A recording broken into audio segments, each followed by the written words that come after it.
ሚኒስቴር የሶስተኛው ዙር የ2017 ዓመተ ምህረት የድህረ ምረቃ ፕሮግራሞች መግቢያ ፈተና ኤንጂኤቲ ምዝገባ ጊዜ ይፋ አደረገ።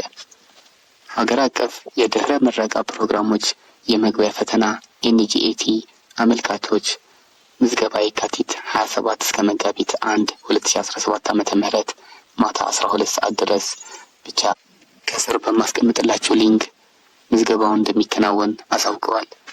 ከምዝገባው ጋር ለተያያዘ ማንኛውም ጥያቄ በስራ ሰዓት በኢሜይል አድራሻችን ngate@ethernt.edu.et ወይም በስልክ ቁጥር 0920157474 እና 091135538683 ማብራሪያ መጠየቅ እንደሚቻልም አመልክተዋል።